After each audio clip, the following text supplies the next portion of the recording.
Listo, ya está grabando. Listo. Bueno, bienvenidos al seminario Tópicos Matemáticos Picudos. Eh, Mi nombre es Ricardo Águila, soy organizador de este seminario junto con el doctor Fernando Becerra y otros compañeros. El día de hoy tenemos la presencia del maestro Miguel Ángel Guerrero Castillo, que nos va a hablar sobre una charla de Fusionemos la geometría y el álgebra. Entonces, el maestro Miguel Ángel nació en Guadalajara. Él es egresado de la licenciatura en matemáticas de la Universidad de Guadalajara y forma parte del posgrado conjunto de la UNAM con la Universidad Michoacana de San Nicolás de Hidalgo, con sede en el Centro de Ciencias Matemáticas del campus UNAM Morelia, en donde terminó sus estudios de maestría y actualmente realiza su doctorado en el área de geometría algebraica. Entonces le vamos a ceder la palabra al maestro Miguel Ángel para que pues nos platique sobre su charla. Adelante, Miguel. Ok, bueno, hola a todos, muchas gracias por asistir. Agradezco a los organizadores por la invitación. Ahí se ve la lámina en pantalla. ¿Sí? Sí, se Sí, ve, sí se ve amigo. todo bien, Miguel. Muy bien. Bien, pues entonces el día de hoy, pues les platicaré de un tema en donde se intersectan, pues, dos áreas de la matemática, como son la geometría y el álgebra. En matemáticas, pues siempre es importante clasificar, ordenar, ver cómo se comportan las funciones. Para este caso, pensemos en funciones polinomiales que no compartan componentes en común. ¿Qué quiere decir esto? Tengo una función polinomial, esa función f me va a definir pensemos en la gráfica, me va a definir una curva Disculpa, Miguel. en el plano. ¿Mande? Es que no se veía tu diapositiva, perdón.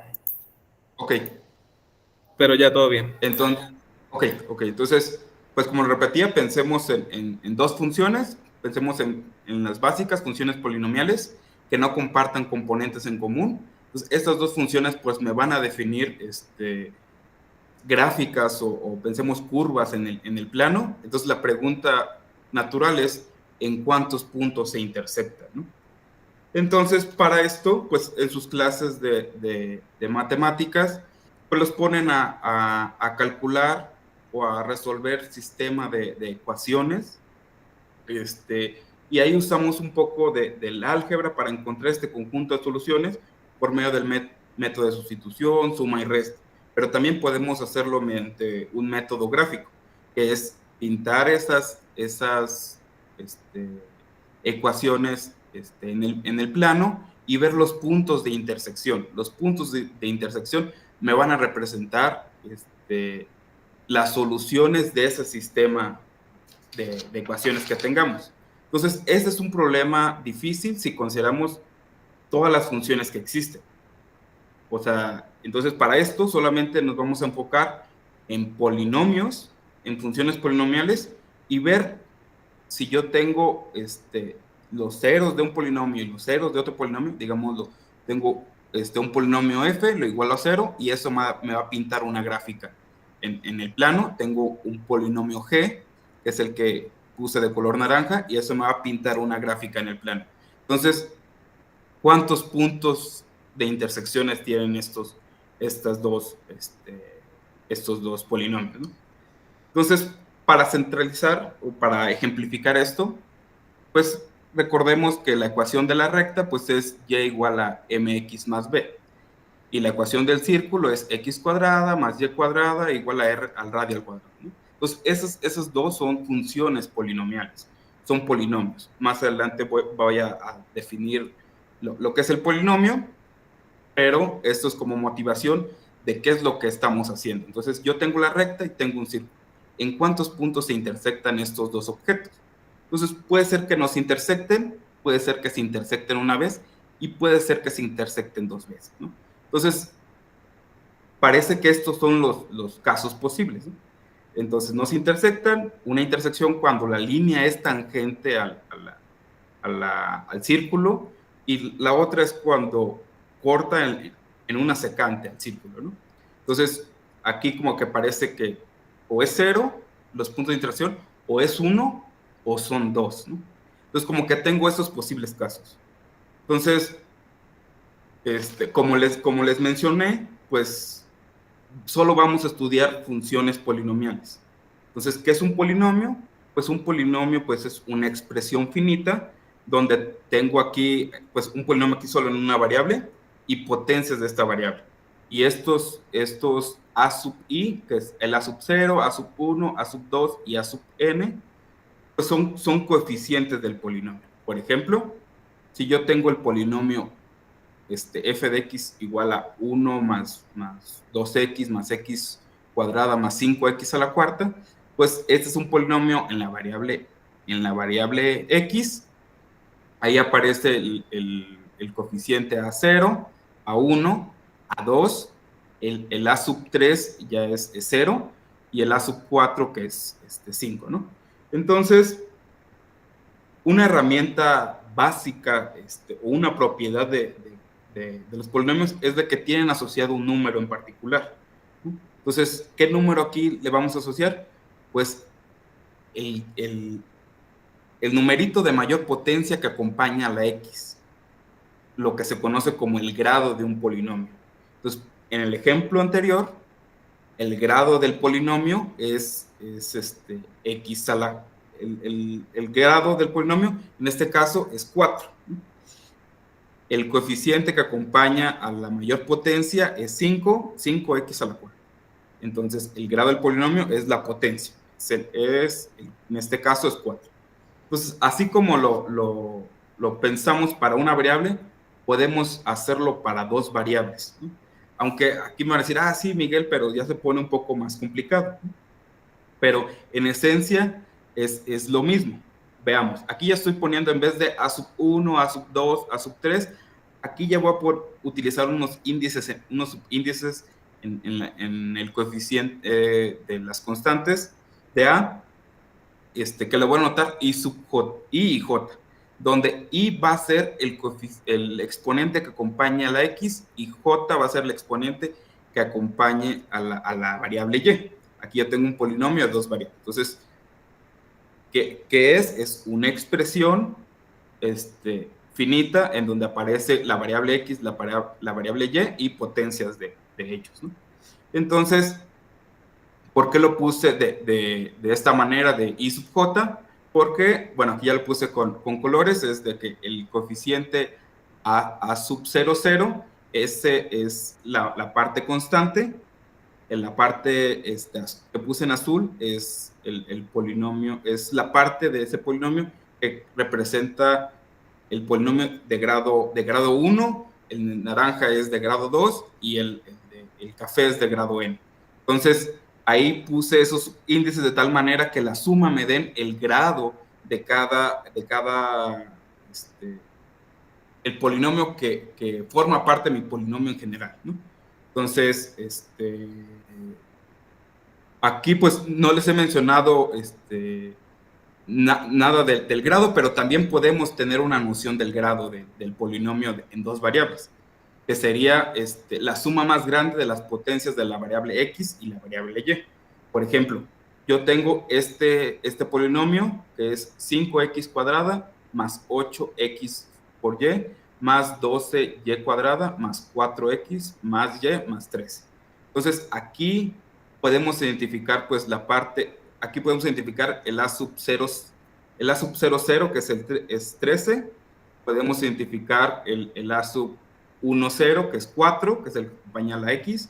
El a sub 0, 1, que es 1, porque está acompañando a la variable y solita. Y aquí pues el 5x cuadrada más 8xy más 12y cuadrada es el que puse en color naranja. Entonces, todo es este polinomio, pues notemos que la suma más grande de las potencias aquí es de la variable x y y, o sea, en la primera expresión 5x cuadrada, pues no aparece la y. Entonces, pues es de grado, 5x cuadrada es de grado 2, el 8x por y, aquí sumamos las potencias de la variable x y y, que sería 1 más 1, que sería 2.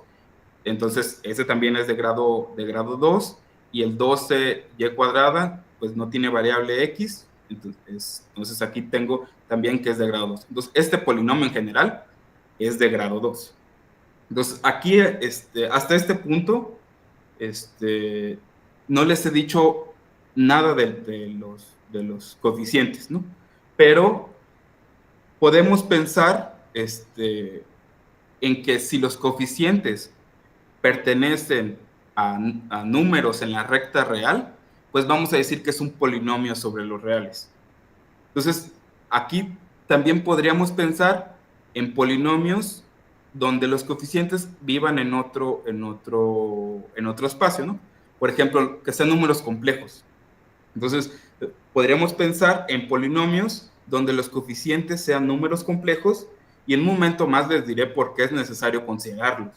Entonces, de manera breve, pues los números complejos son números de la forma a más b, y donde a y b son números reales, y es un símbolo que representa el número imaginario con la propiedad de que y cuadrada es menos 1, y entonces a se le conoce como la parte real, a b se le conoce como la parte imaginaria.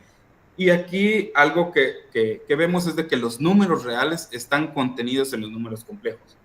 Cuando consideramos el número b igual a 0, pues yo tengo los números complejos de la forma a más 0 veces i, que esto pues simplemente es a, que es un número real. Entonces,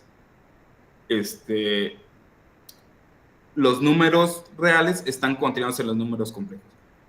Ahorita les voy a mencionar por qué es importante considerar los números complejos y no los números reales. Porque aquí ya les va el primer concepto de por qué es importante esto. O sea, ¿qué sucede con los números complejos? Con los números complejos es de que van a ser algebraicamente cerrados. Aquí ya les puse un término, un concepto que puede ser como complicado, pero no lo es. ¿Qué quiere decir esto? ¿Qué es esta propiedad de ser algebraicamente cerrado? Es de que si tú tienes un polinomio, en este caso los complejos, o un polinomio sobre los complejos, entonces siempre podemos encontrar un numerito en números complejos, tal que si tú evalúas el polinomio en ese numerito, te dé igual a 0. Entonces, tú puedes considerar cualquier polinomio con coeficientes en los complejos y siempre vas a poder encontrar un numerito en los complejos, tal que evaluar el polinomio en ese numerito sea igual a 0, que sea como la raíz, muchas cosas como la raíz del polinomio, ¿no? O los ceros del polinomio. Entonces, algo que los números reales no sucede. Por ejemplo, si tú consideras el polinomio x cuadrada más 1, aquí los coeficientes que puse en naranja, pues son coeficientes que están en la recta real. Entonces, este f de x igual a x cuadrada más 1 es un polinomio sobre los números reales. Y existen dos soluciones para esta ecuación de x cuadrada más 1 igual a 0. Por ejemplo, sería la primera raíz es i. O sea, si yo evalúo f en número i, sería i cuadrada más 1, y i cuadrada es menos 1, entonces sería menos 1 más 1 sería 0. Entonces, f de i es 0. F de menos i, entonces sería menos i al cuadrado más 1, y aquí va a ocurrir exactamente igual. Aquí, y distribuimos la potencia, entonces sería menos 1 al cuadrado por i al cuadrado más 1. Entonces aquí quedaría 1 por i cuadrada más 1. Entonces i cuadrada, recordemos que por definición es menos 1, entonces quedaría igual a 0. Entonces, aquí, ¿qué está sucediendo? Yo tengo un polinomio que está sobre los números reales, que es x cuadrada más 1, pero que no tiene soluciones en los reales. Entonces, por eso es la importancia de considerar los números complejos. En los números complejos siempre vamos a tener las soluciones. O sea, un polinomio sobre los números complejos siempre va a tener soluciones sobre los complejos. Entonces, no sé si aquí ya Eso está relacionado con el teorema fundamental del álgebra. ¿Qué sucede para el caso de los reales? Si tú tienes un polinomio de grado D, tiene a lo más 10 soluciones, 10 de raíces. Para el caso de los complejos, tienen exactamente 10 soluciones. Aquí es importante considerar la multiplicidad. Puse la siguiente lámina para explicar un poco de la multiplicidad de intersección. Es decir, por ejemplo, si tú tienes una línea cualquiera L y tú tienes una curva donde la línea es tangente a ese punto, entonces ahí podríamos pensar que solamente lo cruza una vez. Y en realidad lo está cruzando solamente una vez, pero existe el concepto de multiplicidad. Y en ese punto, donde es tangente la línea L y la curva C, se considera que tiene multiplicidad, en este caso mayor o igual que 2. Por ejemplo, en estos ejemplos, tengo el círculo, que es algo que vimos en las primeras láminas, y donde se intersecta en un punto con la línea. Ese punto es un punto o sea, la línea es tangente al círculo en ese punto. Entonces, ahí la multiplicidad va a depender del grado de la curva, que más adelante se los voy a mencionar. Entonces, aquí tengo puntos de intersección donde tengo multiplicidad más grande que 1. Entonces, pueden ocurrir estos casos. O sea, en principio se están intersectando como en un solo punto, pero se debe de contar 2 veces o 3 veces. A eso se refiere el teorema fundamental del álgebra, con contar la multiplicidad, en este caso, de las raíces. ¿Sí? Entonces, muy bien. Y, entonces, ¿qué sucede? Pues muchos de los matemáticos pues consideran todos los polinomios que estén sobre los números complejos, y les encanta pues contar la multiplicidad. Esto es lo que es la geometría algebraica, es estudiar los ceros de los polinomios. O sea, tú tienes un polinomio, consideras el conjunto de los ceros de estos polinomios y ves la multiplicidad de los puntos cuando se intersectan con otras curvas. Entonces, ¿por qué nos basamos en los complejos? Porque en los complejos sí tenemos como tenemos todas las raíces, en ese sentido. Ese concepto de ser algebraicamente cerrado. Entonces, esa es la importancia de por qué se trabaja sobre los números complejos más que sobre los números reales. Estoy hablando de la parte de geometría algebraica. En otras áreas de las matemáticas, pues sí, se enfocan mucho en números reales, y pues es como independiente de cada área el gusto por trabajar sobre los reales o sobre los complejos. Algo que sucede y hay que tener como precaución es de que en los dibujos pues solamente podemos ver la parte real, pero para eso existe el álgebra que me ayuda a formalizar esas intuiciones geométricas que a lo mejor vemos o a lo mejor no vemos en el plano. Entonces ya les hablé primero de polinomios. Entonces, polinomios podemos pensarlo como en la parte del álgebra. Ahora lo voy a pasar a la parte de la geometría. Entonces, yo me tomo un polinomio. Si veo los puntos que me anulan ese polinomio, los puntos en el plano que me anulan ese polinomio, pues me van a definir una curva plana. Entonces, para mí las curvas planas van a ser los ceros de los polinomios. Y el polinomio va a ser llamado el polinomio de definición de la curva. Por ejemplo, la circunferencia de radio 2. Pues la circunferencia tiene una ecuación muy particular, ¿no?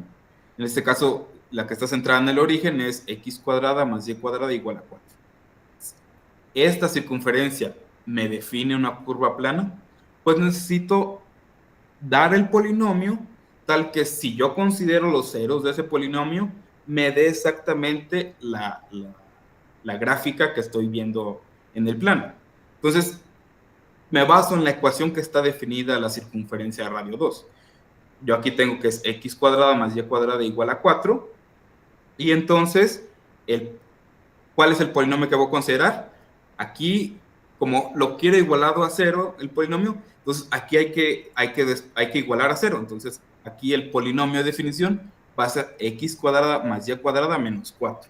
Entonces, el polinomio que me define a la circunferencia de radio 2 es x cuadrada más y cuadrada menos 4.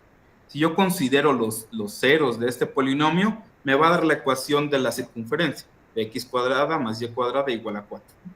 Entonces, aquí, pues la circunferencia efectivamente es una curva plana. ¿Quién son los ceros de ese polinomio que les puse ahí abajito? De x cuadrada más y cuadrada menos 4. Ese polinomio me define a esa curva, pero no todas las curvas que puedes pintar en el plano para mí van a ser curvas. Por ejemplo, la gráfica de la función coseno, recordemos que es que se ve de esta manera como onditas, puedo pensarlo así, que es periódica y todo eso. Sin embargo, no existe un polinomio tal que los ceros de ese polinomio se vean como la gráfica del coseno.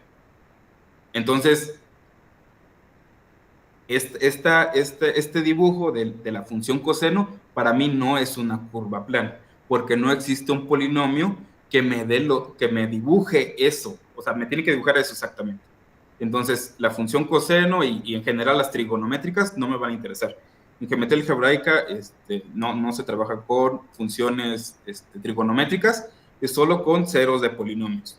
Y me van a decir, sí, pero Miguel, podemos expresar la función coseno como una suma infinita de potencias de x y y. Sí, es lo que se conoce como tiene su representación en serie como de potencias.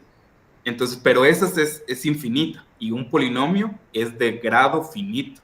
Era una expresión finita donde tenía desde el a sub 0 hasta el a sub n, ¿no? Entonces, la función coseno no es una curva plana para mí, ni la función seno, ni la función tangente, ni nada. O sea, solo deben de ser ceros de polinomio, ¿sí? Entonces, ya, así como tuve polinomios, así como les definí los polinomios y les definí el grado del polinomio, puedo también definir el grado de una curva plana. El grado de una curva, ¿qué va a ser? Va a ser el grado del polinomio de definición. Por ejemplo, la circunferencia de radio 3. Yo tengo que la ecuación de la circunferencia es x cuadrada más y cuadrada igual a 9. Y bueno, aquí despejo, entonces el polinomio, bueno, aquí despejo para igualar a 0. Entonces el polinomio que me define esta curva es x cuadrada más y cuadrada menos 9. Este polinomio es de grado 2, es la máxima potencia que aparece aquí, ¿no? Es 2. Entonces, ¿cuál va a ser el grado de esta curva? Pues va a ser de grado 2, que son las cónicas. O sea, la circunferencia, las elipses, las hipérbolas. Esas son curvas en el plano, y esas sí son curvas porque están dadas por los ceros de un polinomio, y son de grado 2, sí, las cónicas. Ahora, pues vamos a lo interesante, el objetivo de esta plática era ver intersectar curvas, ¿no? Entonces, si yo tengo una curva de grado D, y lo denoto por C, y tengo L que sea una línea, entonces, ¿en cuántos puntos se intersectan C y L? Entonces, este teorema nos dice que se intersectan a lo más en D puntos. O sea, si tienes una curva de grado 3 y tienes una curva y tienes una línea, ¿en cuántos puntos se intersectan? En a lo más D puntos. Por ejemplo, si es de grado 2, que sería, por ejemplo, la circunferencia y una línea, entonces se intersectan en a lo más 2 puntos. Es el primer ejemplo que vimos en la motivación. Entonces, si tienes una curva de grado D y tienes una línea, entonces C y L se intersectan en a lo más de puntos. Y es sencillo ver esto. O sea, si C es una curva de grado D, entonces C son los ceros de un polinomio en la variable x y y de grado D. Es lo que les mencioné. Y ahora la línea L, pues la podemos parametrizar de esta manera. Para aquellos que están más familiarizados con parametrizaciones, aquí pues les hice un poquito de trampa porque le puse x igual a t y utilicé aquí la ecuación de la recta de mx más b. Y donde está la x puse la t. Eso es una parametrización en particular. Entonces, pues sustituyo donde está x, en el polinomio pongo t, donde está y pongo mt más b, donde m y b son constantes. Entonces, los puntos de c que viven en la línea son soluciones de este polinomio de la variable t, pero que ya es de grado d. Y entonces, ¿cuántas soluciones tiene este polinomio de grado d? Pues regresemos al teorema fundamental del álgebra. Entonces, el polinomio de grado d pues va a tener a lo más d raíces. Entonces, ahí están las d raíces, van a representar los puntos que se intersectan. Entonces, por ejemplo, para ejemplificar esto, tengo la parábola, es una curva de grado 2. Y entonces, una línea recta la va a intersectar, pero a lo más, ¿en cuántos puntos? Sería en el grado de la curva, que es 2. Entonces, a lo más en 2 puntos. Entonces, tengo la parábola y la línea recta, puede que no se intersecten, puede que se intersecten una vez y puede que se intersecten 2 veces. Entonces, como que aquí ya el grado me está determinando los posibles puntos de intersección o la mayor cantidad de puntos de intersección que voy a tener entre la parábola y la línea recta. Pero ahora les voy a cambiar un poquito la jugada. Si yo considero ahora 2 elipses. 2 elipses son, pues, una elipse pues es una cónica, es de grado 2, es lo que les mencioné. O sea, y desde la misma definición o de la ecuación de la elipse pueden ver de que, pues sí, es de grado 2. Entonces, ¿en cuántos puntos se intersecta? Entonces, pueden que no se intersecten, puede que se intersecten en una vez, o en 2 veces, o en 3 veces, o hasta en 4 veces, ¿no? Entonces, aquí solamente les puse cuando no se intersectan, cuando se intersectan 2 veces, y cuando se intersectan 4 veces. Entonces, aquí, y estas curvas, ¿de qué grado son? Son la elipse es de grado 2, y la elipse, la otra, o sea, la elipse roja es de grado 2, y la elipse azul es de grado 2. Entonces, se están intersectando en a lo más 4 puntos. Entonces, el grado de estas curvas, la multiplicación de los grados de estas curvas, me están determinando la máxima cantidad de puntos de intersección que puedo tener. O sea, en el caso de las elipses, puedo tener 0 intersecciones, una intersección cuando son tangentes, 2 intersecciones, 3 intersecciones, o hasta 4 intersecciones, ¿no? Entonces, si yo tengo una curva de grado m y tengo otra curva de grado n que les denoté c y d, el número de intersecciones está acotado por la multiplicación de los grados de las curvas. Entonces, aquí estamos dando una respuesta parcial al problema de la intersección de curvas, ¿sí? Entonces, pero pues como estamos aquí en la vida, no siempre ocurre lo esperado. Por ejemplo, si tengo 2 círculos, ¿qué me diría lo anterior? De que se pueden intersectar en 4 puntos, ¿no? Porque el círculo es de grado 2 y entonces sería 2 por 2, 4. Entonces como que se intersectarían 4 puntos, pero esto es falso. O sea, se intersectan en a lo más 2 puntos. O sea, puede que los círculos no se intersecten, puede que sean uno tangente del otro, entonces se intersectan una vez. Aquí podemos contar multiplicidad, pero no sería 4 puntos. Y también se pueden intersectar solamente en 2 puntos. Entonces, como que aquí está pasando, ¿no? Entonces, un ejemplo un poquito más sencillo. Yo tengo una línea, la ecuación de una línea recta, que sería y igual, por ejemplo, la amarilla, a m1x más b1. Y la línea azul, y de y igual a m2x más b2. Entonces, ¿cuándo se intersectan estas 2 líneas? Entonces van a decir, pues Miguel, hay que recordar lo de las pendientes. Las pendientes que son, pues es el numerito que acompaña a la x en esta expresión, el coeficiente que acompaña a la x en esta expresión. Por ejemplo, si M1 y M2 son distintos, entonces se van a intersectar, ¿no? Entonces, en la expectativa, ¿en cuántos puntos se van a intersectar dos líneas? ¿La línea de qué grado es? Es de grado 1, entonces sería, y quiero intersectar dos líneas, sería de grado 1 por grado 1, entonces sería 1 por 1 igual a 1. Entonces se intersectan en un punto. Entonces, cuando la pendiente es distinta, pues sí tenemos esa intersección. Cuando la pendiente es distinta, sí tenemos esa intersección. Pero cuando la pendiente es igual, pues tenemos que las rectas son paralelas. Y las rectas paralelas, pues en el plano que conocemos, no, jamás se intersectan. Entonces, como que existirá algún espacio en donde nosotros tengamos una respuesta un poco más,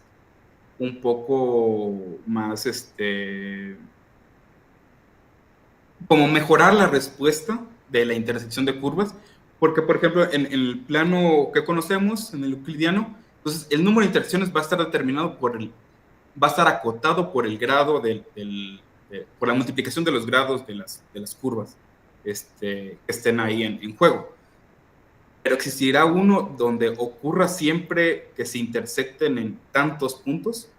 Por ejemplo, existirá curvas que siempre se intersecten en m por n puntos. En el caso de los círculos, vimos que en el plano euclidiano no va a suceder. Entonces, y para el caso, por ejemplo, de las líneas paralelas, pues algo que no va a suceder, jamás se van a intersectar en un punto. Entonces, aquí pues necesitamos irnos a otro espacio.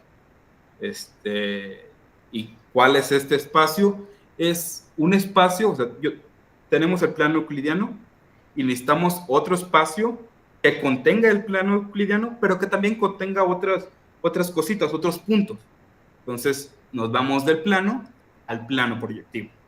¿Qué es el plano proyectivo? El plano proyectivo podemos pensarlo como el plano, bueno, con otros puntos o otras cositas que son puntos al infinito. Entonces, aquí ya vamos a considerar como el infinito como un punto más, o la recta al infinito sería otro objeto más de mi plano proyectivo, cosa que en el plano normal no puedo ver. Entonces, ¿qué es lo que sucede? Que existe un teorema muy famoso de Bézout. Es un matemático francés que en el siglo XVIII hizo grandes aportaciones a la matemática y en distintas áreas. ¿Y qué dice este teorema de intersecciones? Es de que si yo tengo una curva de grado m y tengo una curva de grado n, ¿y quiénes son esas curvas? Son polinomios. En el caso del plano proyectivo, ya aquí hay que mejorar un poquito la definición, porque ya no vamos a necesitar polinomios como en general, vamos a necesitar solo polinomios homogéneos. Y entonces, pero, o sea, aquí hay más restricciones o más condiciones sobre los polinomios que tenemos que considerar, pero aquí me dice que es exactamente la multiplicación de los grados. O sea, la intersección de una curva de grado m y una curva de grado n en el plano proyectivo es igual a la multiplicación de los grados. Claro, aquí, justo como al inicio, que estas curvas no tengan componentes en común, y pues van a ser dados por ceros de polinomios homogéneos de grado m y n respectivamente. Pero entonces, ¿qué sucede en el plano proyectivo? Sucede que todas las líneas se intersectan. O sea, en el plano normal, el plano euclidiano, por decirlo normal, en el plano euclidiano, todas las líneas pueden no intersectarse. Por ejemplo, las paralelas, esas jamás se intersectan. Pero en el plano proyectivo, sí. En el plano proyectivo ocurre, o puede que se intersecten, que la pendiente sea distinta y se van a intersectar, o si la pendiente es igual, se considera como que se intersectan en el infinito. Entonces, es la importancia de estudiar o de trabajar matemáticas sobre el plano proyectivo en la geometría algebraica, es de que ahí recuperamos todo y vemos todo, en el sentido de que los puntos de intersección, ahí los vamos a ver. O sea, porque el plano proyectivo, justo lo que les decía, contiene el plano, pero contiene otras cositas. Y que son esas cositas son las que me van a permitir generalizar estas cosas, como por ejemplo lo que hizo Besut en el siglo XVIII. Todo esto fue del siglo XVIII. Y entonces, esta es parte de lo que se trabaja, por ejemplo, en geometría algebraica, que es estudiar los ceros de polinomios y ver cómo se comportan con otros ceros de otros polinomios. Y aquí podemos subirle la dimensión. En vez de un plano, tengo el espacio, por ejemplo, en vez del plano tengo el espacio euclidiano y también tengo el espacio proyectivo, que contiene ese espacio, pero hay que pegarle más cositas para poder estudiar matemáticas ahí. Entonces, eso era todo. Muchas gracias y ahí está mi contacto por si quieren abundar un poquito más en este tipo de cosas. Gracias. Bueno, pasaremos a la sesión de preguntas. Quien tenga alguna pregunta, adelante.